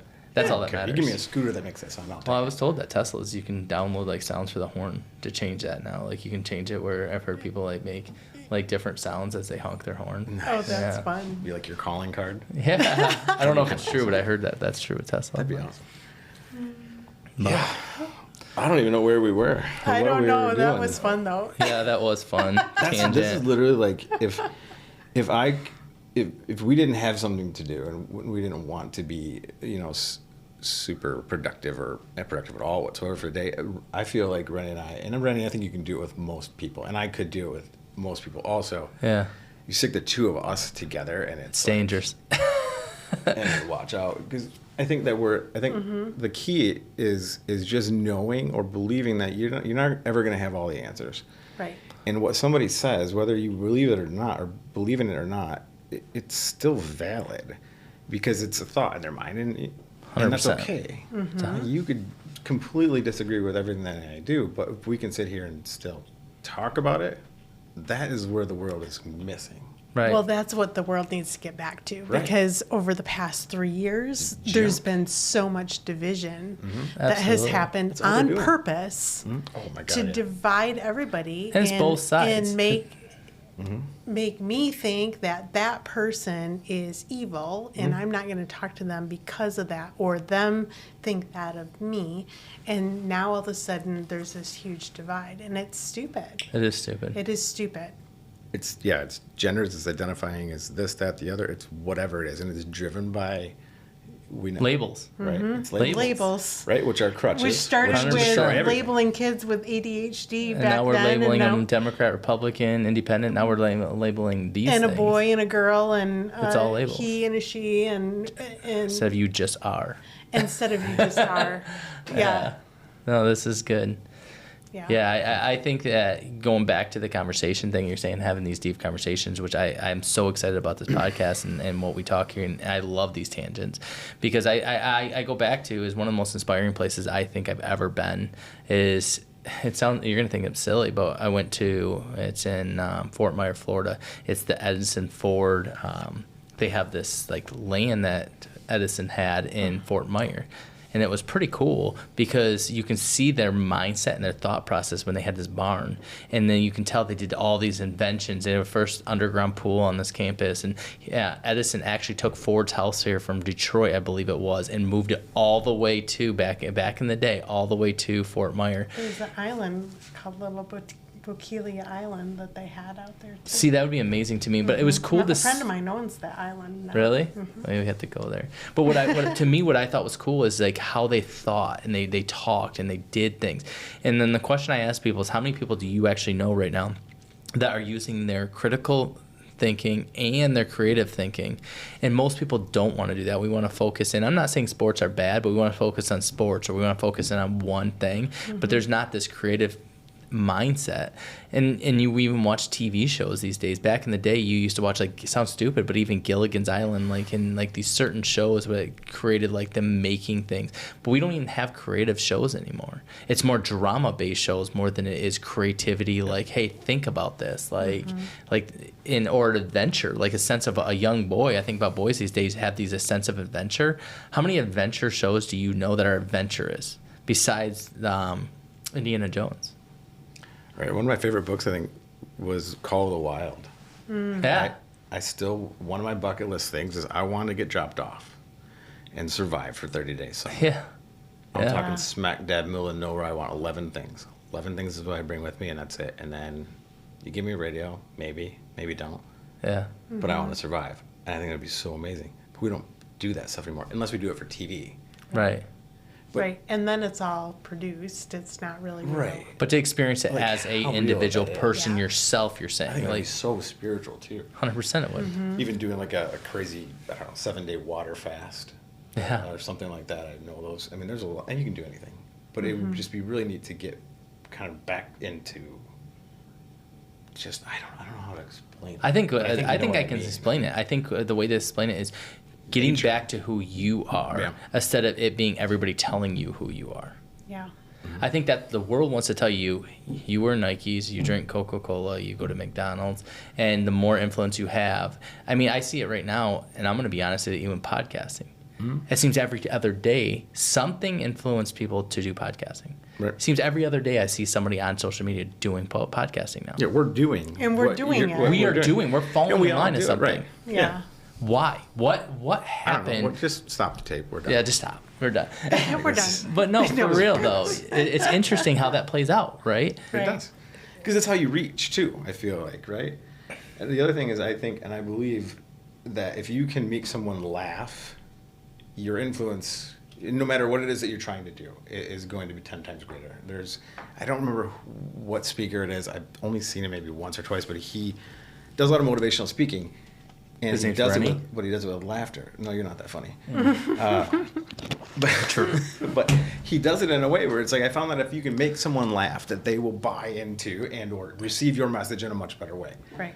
Right. And so I'll search out a lot of sketch comedy because there's a lot of really good creators that do that. And it'll be across the board of whatever it is that they're doing. But if you're doing a sketch comedy, so if we're going to like, where's that creative side? The creative side's not on TV because TV doesn't want you to do that. Right. It's not funny. It's on our short attention span, 30-second shorts or your Yeah. less than a minute videos that you're going to find somewhere else. But that's where I find the creativity. And so kind of the evolution of where I had started on social to where it is now, like you keep asking me to bring up with my wife, is the amount of comments or messages that I end up getting that say, you know what, you guys are amazing. You make my day. You make me laugh. It could be 2 people and I wouldn't care. Yeah. But just seeing that somebody else appreciates it, Yeah. like that's awesome. Yeah. Or they're like, you give us hope that there's something, you know, that marriage can be awesome, or that this is what it should look like. And I'm like, you don't know the half of it. Our marriage is crap some days. Right. Yeah. It's not always easy. You think this is simple. Marriage is 100%. 26 seconds on the couch on her phone with a blanket on every single time, and I tell a stupid joke, and you think that's marriage? Right. Right. Right. You got the wrong. Well, that's why the impressions, divorce right? rates are so high, right? We think that life is supposed to be easy and perfect, and me and my wife would say have a great marriage, but we fight like the best of them. For real, we do. And it's one of those things where people are like, oh yeah, so it's like seeing that few seconds. And I think people, I call it like the soda pop effect when you go to like a grocery store and you got cherry Coke, cherry Mountain Dew, cherry Diet Coke, zero cherry, cherry Coca-Cola, every kind of cherry you think of, and that's just cherry. Right. And you're like, so we can choose that, and then you turn around and you go to the chip aisle. We live our lives like that. I don't like these kind of TikToks, so I'm going to be centered around exactly what makes me feel good. But then we get trapped, we get into a marriage, and people think the same thing has to happen where I can just ditch it and go on to another thing. But people don't see the greatness and long-term, like, holding it out. Like, I even think about our company. Like, we went through some pretty hard things, like really hard things in our company. But it's the best it's ever been right now. But I think that's because we've gone through this stuff. We wouldn't be where we are right now without having to go through what we did. 100%. So it's the trials that got you to where you're at. And you're like, oh, this is great. But it's easier to say, I'm done. And people have done that. Like, I'm done. And it's easier. That's easier to do. But then you don't realize, like, oh, I'm going to have the same problems with the next company or the next company or the next spouse or the next spouse if you don't address it. Because most problems are internally you. They are always. Yeah. Yeah. Yeah. As I believe, right? 100%. That's the biggest comment that I get on when I'll put deep thought stuff out or empathetic stuff is, well, it's easier said than done. Mm-hmm. Well, no shit. That's why I said it. Yeah. Congratulations, you've cracked the code. You mean you didn't make money off TikTok the first post you did? Weird. That's weird. Or, I thought we were going to bankroll this podcast the second we made this video. I think, honestly, Yeah. with this face dragging you down, you will never get there. For But sure with that. I mean, that we already... See what I did there? No. His kids need a job. You're going to get pitched after this. Get Maybe ready. A favor, maybe a loan or two. So what's your future look like? What do you see in your future? Yeah. I'd like to hit on that. I don't know. I think that's the most exciting part. I agree. I love that answer. That's a good answer. I don't know. I don't really have, I don't want to say I don't have goals. I think you have a lot of goals. I have a lot of goals. I think they're just more silent goals. And I struggle with that too, because, you know, everything you read or any direction you look for tells you, you know, you having stuff written down or having goals gives you better direction and you'll get there. You got to have something. Well, you know what? I feel like I've done so much self-reflection, self-awareness. I'm pretty confident in who I am. Mm-hmm. In that I know that whatever it is, I'm going to be okay and I'm going to do something amazing. Mm-hmm. But I don't know what that is. Yeah. I don't need to know what that is. You should watch this TED Talk. It's called Hack Schooling. It's funny because there's this 14-year-old kid that did it, and I bet you to this day he has no idea that some people in City to Shore in the basement would still talk about it. But it affected my life to this day. You should watch it. It's called Hack Schooling. Makes me happy. But it talks about like how we're trained to have an agenda every single thing we do, and through school does this. Like, okay, you need to have an agenda. You have to. And it's all like the school system was designed like that, where every quarter you'd have a review. So you always work towards this quarterly goal. So then at the yearly goal, and then you all of a sudden you go up to college. But it doesn't teach you anything about how to be happy. Like nothing. Like, so we don't talk about like what makes you happy. And that's why we have all these. We do have anxiety, mental disorder. We do have these things. So I'll go back to that. I think we do have these things in life without a doubt. I battle some of that stuff in my life as well. But I think it's understanding like that's okay that you have that. doesn't mean it defines who you are, right? And so it'd be interesting for you to watch that when you get time, is to watch that, because I think you'd be like, wow, yeah, that's exactly what I'm talking about, like the make me happy part, right? Right. Yeah. Are you looking at the? Yeah. We're not following these We at haven't all. followed these at all, really. They're just Your agenda, right? Yeah, Yeah. that's our agenda. I don't love agendas, and people hate that. Yeah. Yeah. Oh, they hate it. They hate it. They really do. We're starting a coaching thing, and it's really based on, people's agendas or school setting, all that kind of stuff. But I think the biggest thing that we're doing as part of that is making people focus in on their gratitude. Yeah, making sure they're grateful, or Because not I making sure think they're that's grateful, but truly where happiness comes from. absolutely. So, we can do all these agendas all day long, and you have to do some of that stuff if you're planning on, Absolutely. growing a business and being successful and doing all that stuff. But I think where people get lost in the weeds is they're doing all this stuff, but they're not taking the time. Actually, one of the ways I learned that is I have this beautiful home, right? I love my home. But then I was like, oh, I would like to redo this part of my home. But then I started realizing, oh, but if I redid that, I need to redo this. And I made a list of my house, and I listed everything I'd want to do with my house. And I'm not talking over the top ridiculous. I'm talking about just, hey, I'd like to put some lights out here. I'd like to do this. And I started putting prices by them. And I realized I was almost at $1 million that I had to throw into my house. Like, think about that. And you're like, wait a minute. There's always, in life, you always want better or more. Right. Instead of looking and saying, I just happy. Like, Right. I'd be happy with where you're at. And I think that's huge, is an important factor, is just saying, okay, yeah, and I think that I'm going to plug this, though, on the other end, is I think there's a generation coming that don't care about anything. And I think that's dangerous too. Yeah. Like they're like, oh, I don't have a desire for much. Right. And you're like, wait, no, it is a good thing to want nice things. I don't think Yeah. that's a bad thing. But it's the love of that, right? Not trying to get biblical on it, because that's not what I'm trying to do. But it is true. Is like, it's the love. It's this desire. When that becomes the main goal and nothing else matters, that's Right. not good. Right. Well, and they say, what, comparison is the thief of joy? Yeah. Like, I put a whole thing together for my family.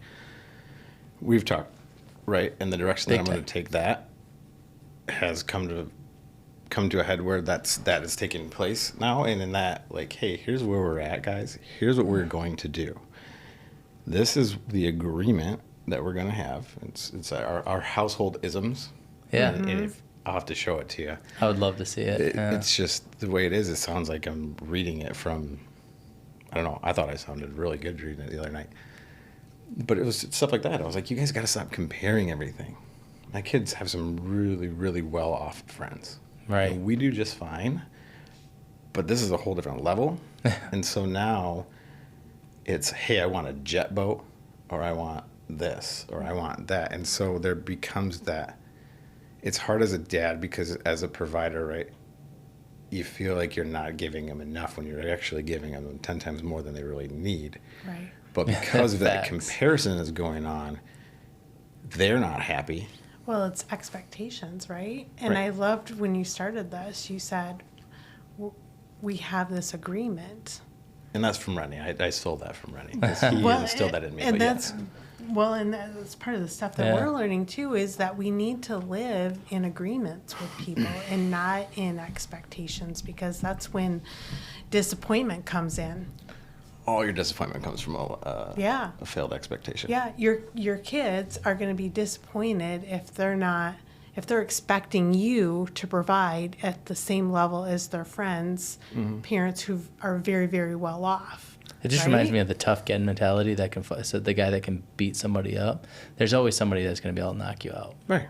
You will never achieve all of it, right? Like, every single person gets, so it's like, you can turn around and there's always somebody, like Warren Buffett says, right? It goes back to that. They asked him, how much is enough money? What's his answer? $1 more. Mm-hmm. And because so you either choose today to be content, happy, and saying, I'm happy with the situation I'm in, but I will be grateful if something else does come, right, and change. And my experience in life is the journey is the thing that is actually, you look back, and I know people that have a lot of money, and they've inherited a lot of money, but that doesn't necessarily mean come with happiness. No. It no. actually, you see these people, and it doesn't always mean happiness. They look back, and I think the happiness is starting a podcast and not necessarily knowing if one person's going to watch it or not. It sounds weird because you're like, Right. no, the goal is you want to be at 10 million followers or 1 million followers or whatever your thing is. But the goal is you're going to look back and you're going to say at the end of your life, you're going to be like, I made some pretty cool TikToks with my wife. We did some things. We did some stuff that was we did really stuff fun. and it was fun and we changed some lives. My kids were involved. And I mean, let's just say you sold a bunch of these cards and now you're a millionaire, multi-millionaire, right? And you look back and now you give this money to your kids and they didn't have to work or go through the journey with it. Right. You're only hurting them, right?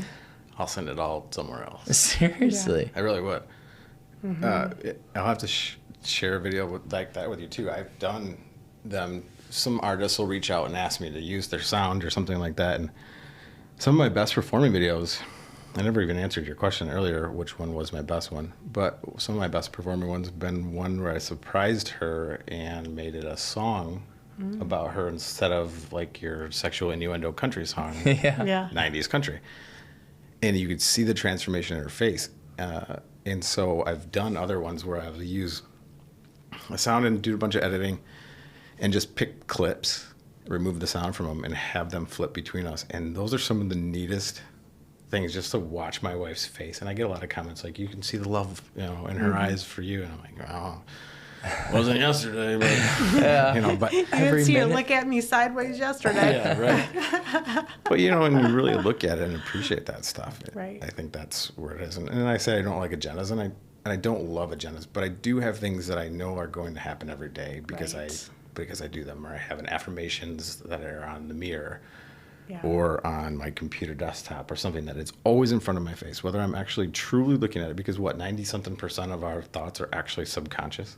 Yeah. Right? You think you know what you're thinking. You have no clue what you're thinking. 100%. You're constantly being influenced. So the more that you can have coming from outside, that's going to affect you in the right ways, the better. I've never heard that statistic, but it makes a lot of sense. It's crazy high. It's more than 90. I would say Yeah. it's even higher than that. But That's so wild. to that point of being grateful, like even just I think affirmations is huge. Just wherever it might be, just so it's right there all the time. You're seeing it. My girls, I write stuff on their mirror, little messages to them. I put "You are awesome" or "You're amazing" or "You're smart" or whatever it might be. They don't think I have an effect on them, but it's constantly doing something. Yeah. The more that you see it, the more it's going to change. So, and part of that coaching, I couldn't get up and just say that stuff to myself in the mirror every day. That wouldn't be my style. Right. I know that's, a lot of times what is suggested or what But you comes can into tell those it to programs. yourself as you're driving down the road. Right. Right. Yeah. Or you have it on something in your car that you see. You're like, okay. And all you do is read it. You read it, it registers. Yep. You become who you surround yourself with. And if you surround yourself with that belief system, it changes everything too. And it makes a huge difference. I 100% No matter what agree. you're doing, whether you're selling real estate or you're, doing mortgages or you're creating content or you're out there building houses or That doesn't matter. doing crops. It doesn't matter.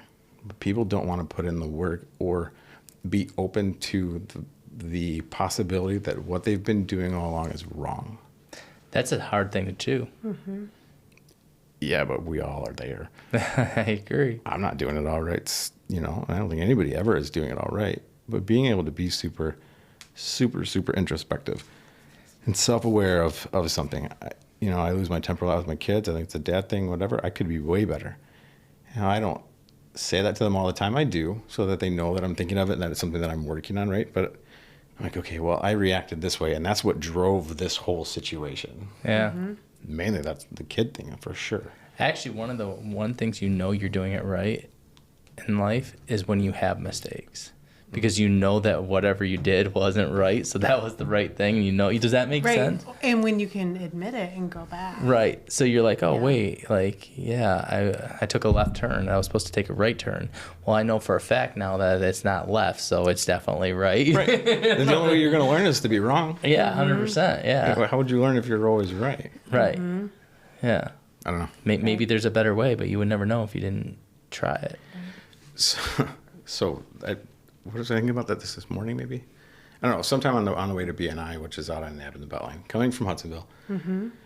For a long, long time, I used to get off at Fuller, take Fuller down to Nap and nap over, thinking, okay, this is shorter. This will take me less time. Perfect.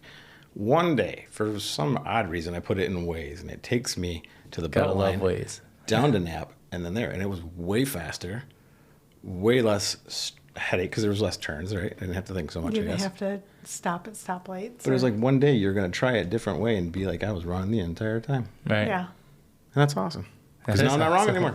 Yeah. Right, exactly. So who cares? Yep. But you can't beat yourself up about it either. Yeah. That's something I think growing up was hard to do, and something that's hard to teach our kids too. It's like, you're going to be wrong. You're going to screw Well, up stuff. Sarah Blakely, she's married to Jesse Isler. She talks about that. And her dad would ask her every single week, what did you fail at this week? And it's the opposite, because in our minds, we go to, wow, like that's a jerky dad. But he would actually he would want his kids to fail at stuff. And so if they didn't fail at anything that week, his mindset is you didn't try to step out then and try some things. Because you Right. should be failing every single week in his eyes at something. If you're nervous about talking up to some kids, walk up and talk to them.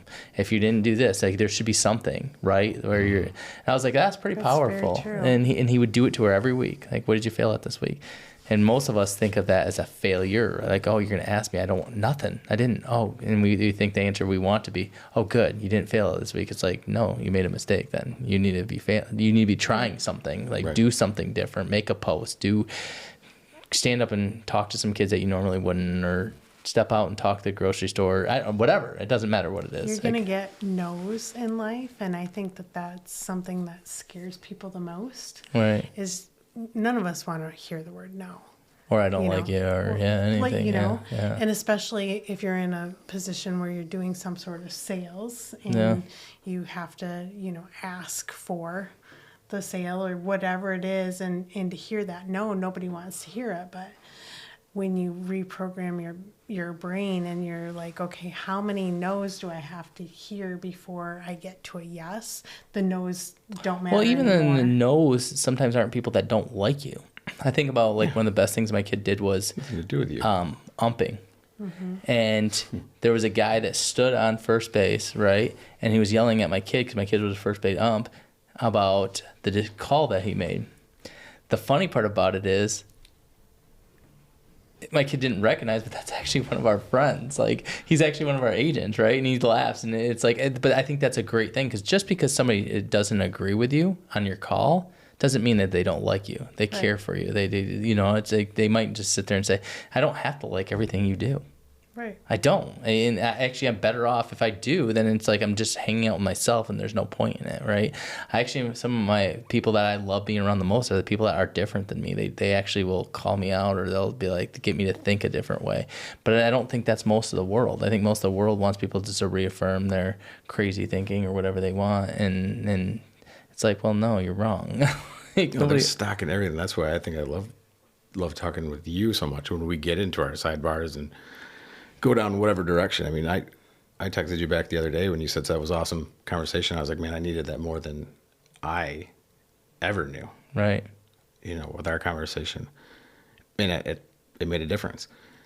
But nobody, like you said, nobody wants to hear that they're wrong. Right. No. Because Right. society tears people that are wrong apart, which is a societal issue. Especially big decisions. Oh yeah. Like, can you imagine? You can't do anything without getting telling ripped somebody, apart by on the way, social. you're an awful, like you're not raising your kids right, or you're not being a good husband, or you're not being a good wife, or hey, by the way, you're overweight, or it could be anything. Mm-hmm. Those biggest things is like life altering things, and you tell somebody that's a lot to chew for somebody. Well, you don't know what you're doing wrong until someone lets you know that it's not right, or that it affects them. Now you can choose to say screw you and not change anything. Right. Or, you make an adjustment, and it doesn't have to be a big adjustment on your side, but it may mean everything to them and change that relationship. But like I said, we are so fearful of being, I think, critiqued and torn apart just in the news media and social media and our churches or groups or whatever, that we're afraid of that. So when I do some of the stuff I do, it freaks me out to post it on Facebook. And then that's when you should go post. And I do. Yeah. You see, I mean, Oh, you don't see absolutely. it all, but Yeah. You post It's things out I there. wouldn't post, Right. and Yeah. I think that's great. there's stuff on there that I wouldn't post, but I post. Right. Right? And Like, that's why every single person watching this ever is going to go to it and watch it now. yeah, I hope they do. That's Yeah. pretty good. But yeah, it's like I just don't. I don't know when I shed that, I just don't. I don't care Yeah. because people don't care as much as we think they do. No. Like they're gonna be mad at you or they're We're gonna in a- critique you for a second and then it's gone. They We're in don't a care about society you. where somebody can murder somebody for real. Yeah. And 2 years later, nobody gives a crap. Nobody's thinking about it. So we think because we go on stage and let's say we go on stage and we fall on our face, that everybody's going to remember that 2 years down the road. But nobody's going to remember. But guess what? If you don't go on stage and you had the opportunity, guess who will remember that in 2 years? Yourself.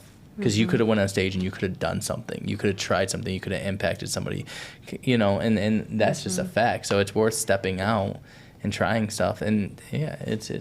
Right. Well, somebody, go ahead. No, go ahead. I was- I was gonna ask Shelley about her. 'cause No, I don't know go ahead. anything about you. Oh, what do you want to know? You haven't said much. I- I don't want to be the talker. I'm more of a listener. Okay, you're good. going to interview What me about now. it? Yeah, let's Yeah. Tell interview me, Shelley Frody. ask me anything you want. I'll tell you anything when you want to know. What's the biggest thing you regret in the last 5 years? Biggest thing I regret. Regret or what was the biggest life change? I can Because those tell kind you of the go hand in hand. biggest life change was actually, and you know what it is. Yeah. Actually, 2 years ago, I did not like who I was. And we did this on one of the other podcasts, so it'd be, some of our Yeah, audience might see it. It's good. But yeah, I was 250 pounds, and yeah, I know I'm not anymore. Yeah. But at that point, I had lost a little bit of weight when we had the conversation. So I was very heavy. I ended up having a bariatric surgery because I had health issues, and I knew I didn't want to live the rest of my life like that, and so I had the surgery done. And I had lost a significant amount of weight at that point, and Rennie and I were having a conversation, and just losing the weight doesn't change what's going on I was just going to ask you that. here. Was it the weight or was it something else? It was a combination of both, obviously.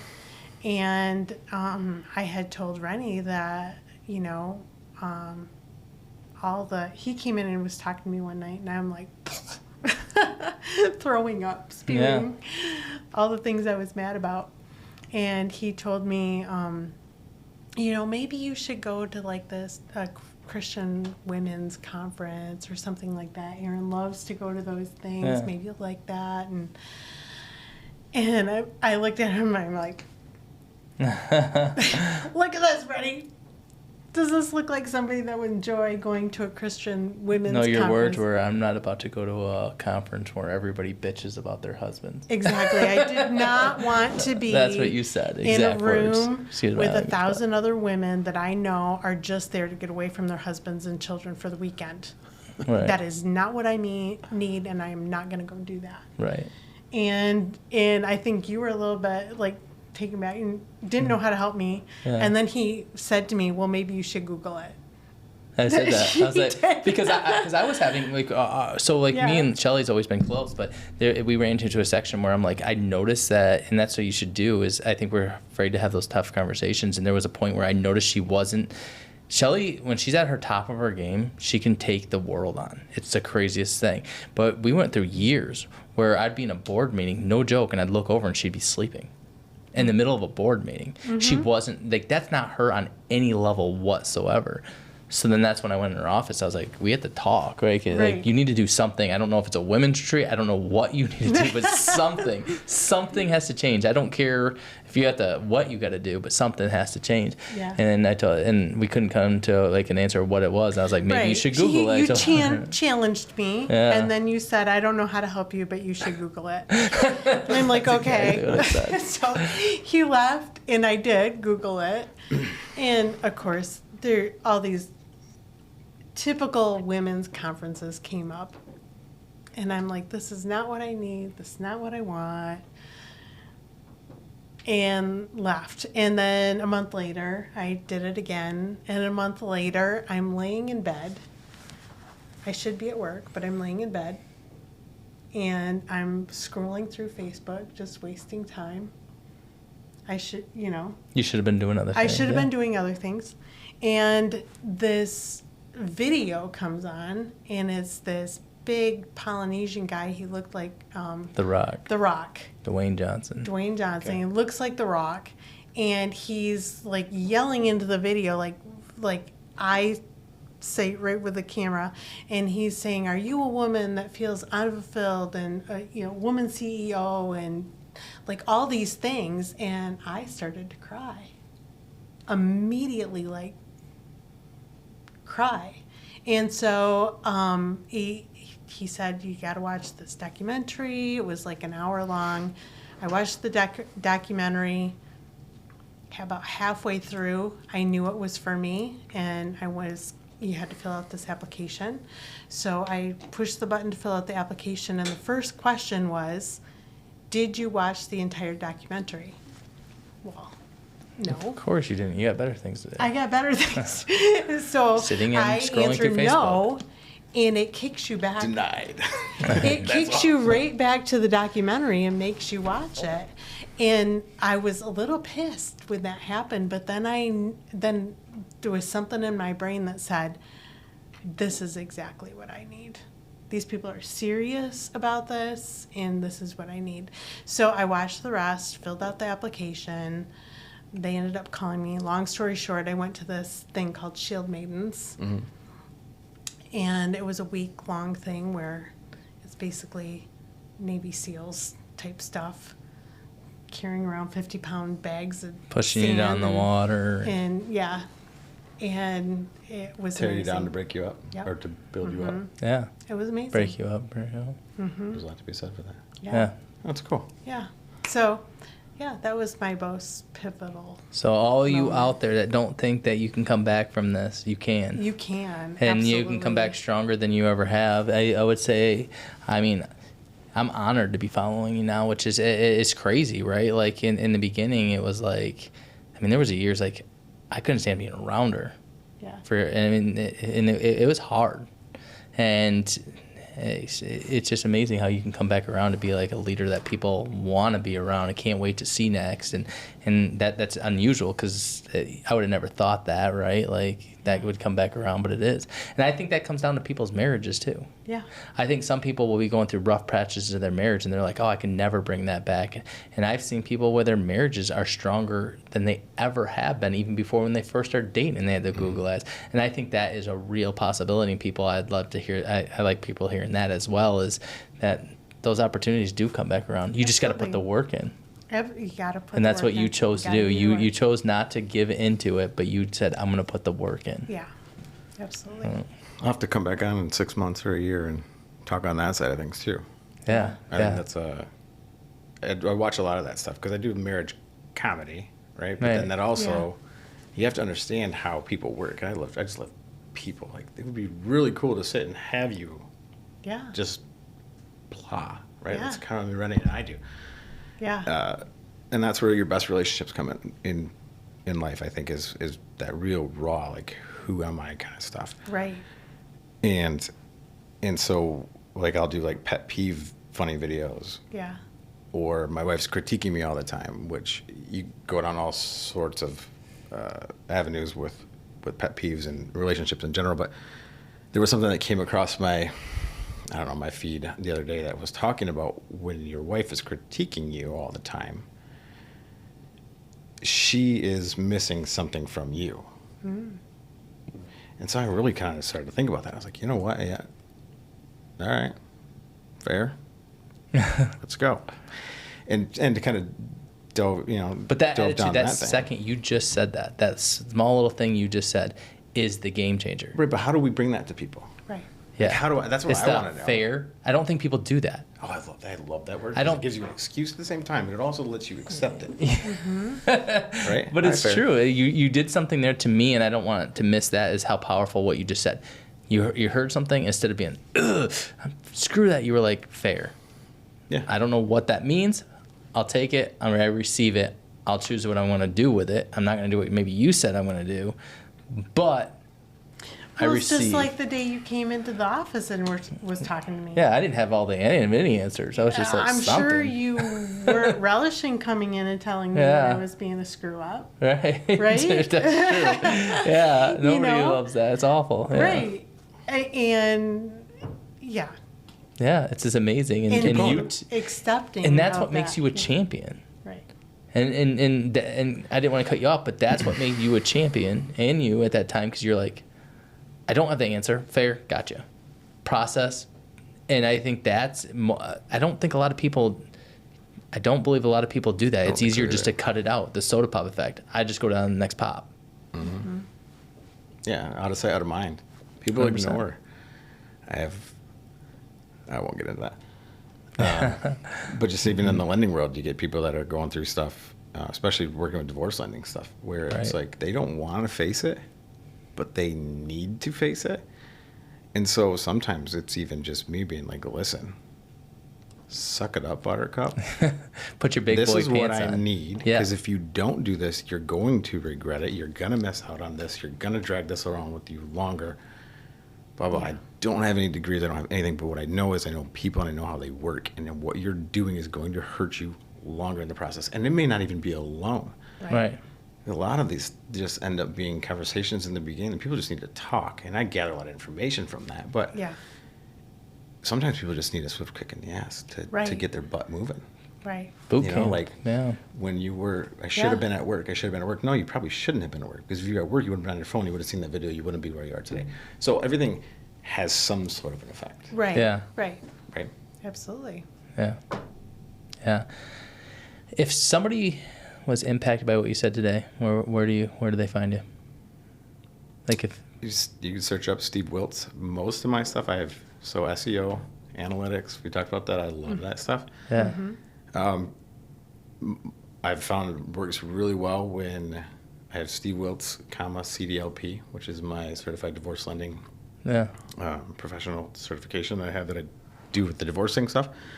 That comes up all over the place. I just talked to somebody from Georgia, said that she typed in something. I came up all over everything, and I don't even have that much stuff out there. But you could just look at my name, Steve Wiltz, or Ripple Time, which Ripple Time started because of everything creating a ripple. And it was, and I kind of honestly wish that I had kept it this way. It was creating_ripples was the name. I don't know, it might be too late to go back to it. Maybe it won't now. I just do whatever I want anyway. Play with it, right? Mm-hmm. But I think that there's a lot to be said for creating ripples. So if you look up Ripple Time, not creating ripples, you'll find me. Instagram, YouTube, Threads. Are you on that? Oh, yeah. I thought about we've been talking about Yeah. throwing it on some threads here. Yeah, I mean, that is, I don't know what that's going to be. Yeah. But I think if you missed the boat with Twitter, which I didn't love Twitter, I never got into that. It was kind of before me getting into social media. Yeah. So I never got on that bandwagon. This is kind of the opportunity to make up for maybe some of that and having an influence somewhere. That's good. Meta's trying to take over the world. Good old Zuck. Yeah. Elon versus Zuck. Yeah, seeing those memes going around. Those are funny. They are. Yeah.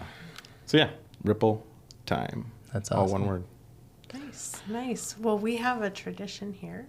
Okay. And well, before I do that, I do want to say, you can find us at YouTube for our podcast. That is where the long form of the YouTube video, audio, the whole thing is on YouTube. And then we take the audio and we put it onto all of the places that you can find audio podcasts. Yeah. So Derek just read me the list today, a little bit did he? earlier, and I couldn't believe all the different places. So if you go search for Shoreline Show on any of the podcast stations or whatever they are, platforms, you'll probably find us. So Yeah. like, subscribe, share, tell your friends about us, and also leave us some comments and let us know what absolutely. you think. It's a as well. community That'd of be people. great. Communicate with us. Yeah.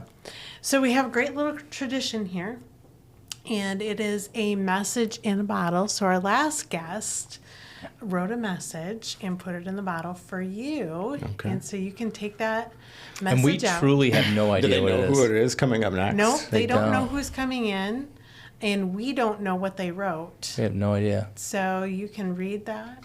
Can you get it out?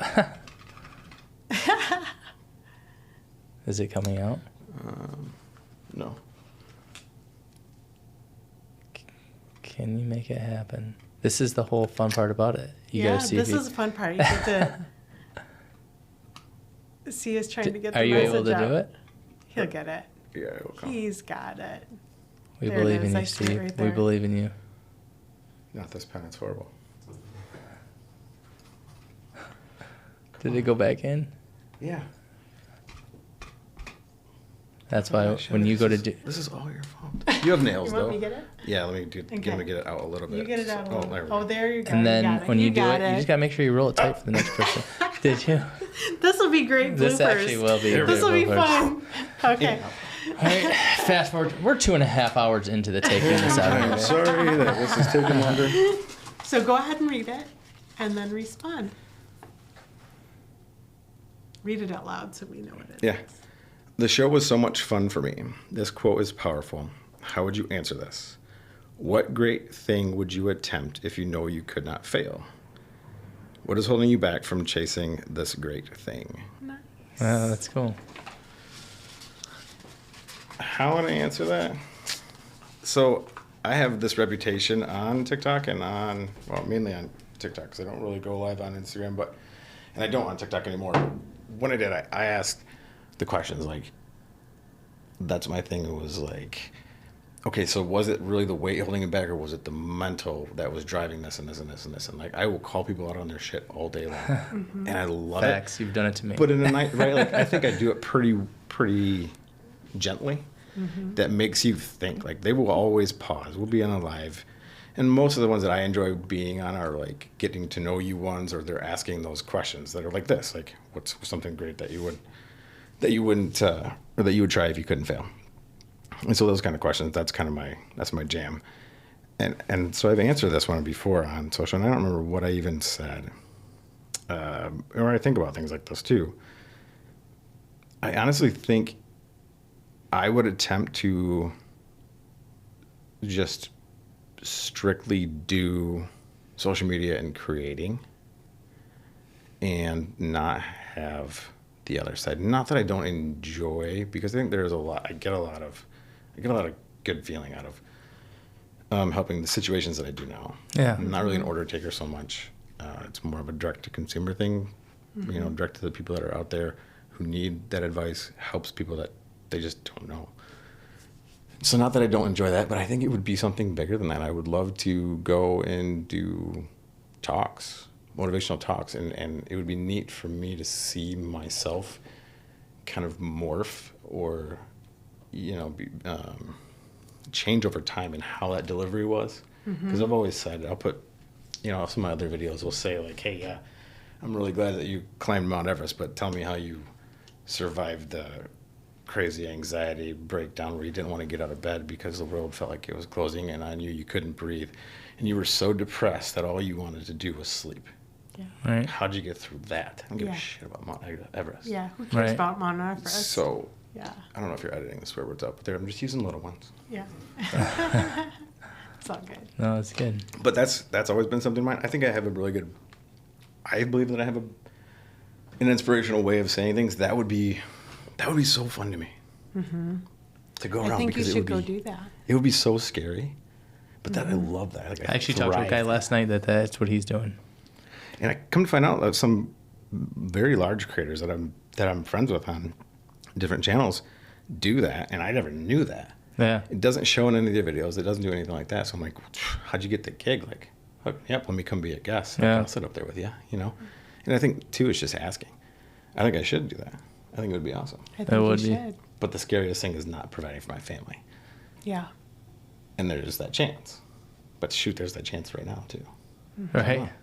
Yeah. I'll I've put been it talking on to my wife about that, about list. long-term care insurance. Like, if something were to happen to me and I couldn't work or I was gone, like making sure that that stuff set up is probably pretty important.